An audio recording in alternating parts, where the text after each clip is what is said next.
વહેલી સવારથી જ ભારે વરસાદ મોડાસા અને મેઘરજ વિસ્તારમાં વરસાદ વરસ્યો છે। બપોરે 2 વાગ્યા સુધીમાં મોડાસામાં 4.25 ઇંચ વરસાદ નોંધાયો છે, ત્યારે મેઘરજમાં 4 ઇંચ વરસાદ ખાબક્યો। આ ઉપરાંત ભિલોડામાં 2 ઇંચ, ધનસુરા અને માલપુરમાં 1.25 ઇંચ વરસાદ, બાયડમાં પણ 2 ઇંચ વરસાદ। મેઘરજના મુખ્ય બજારોમાં ભરાયા પાણી અને ખાસ કરીને નીચાણવાળા વિસ્તારોના આવેલી દુકાનોમાં પાણી ઘૂસી ગયા હતા।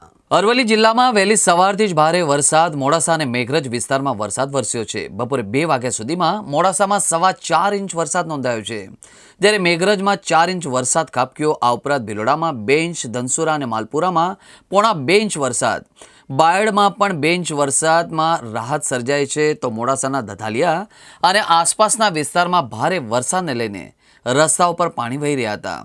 રસ્તાઓ જાણે કે નદી બન્યા હોય એમ ગ્રામ્ય વિસ્તારના માર્ગો પર વરસાદી પાણી ફરી વળ્યા હતા। ખાસ કરીને વાત કરીએ તો મોડાસા અને માલપુરમાં પણ મુખ્ય માર્ગોની સ્થિતિ આવી જોવા મળી હતી।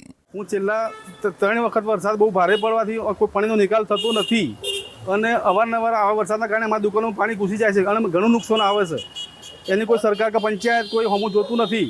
આ તંત્રના બેદરકારીને લીધે પાણી વારંવાર ઘૂસી જાય દુકાનમાં અને અમારે નુકસાની બહુ વેઠવી પડે છે। એના માટે અમારે શું કરવું?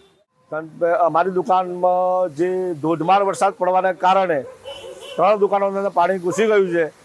તંત્ર જે રોડ બનાવ્યો એ રોડનું જે એની જે લેવલ દિશા એ નક્કી કરી નથી અને ગટરો ચોકઅપ થઈ ગઈ છે એટલે ગટર ચોકઅપોને લીધે પાણી અમારી દુકાનોની અંદર ઘૂસી ગયું છે।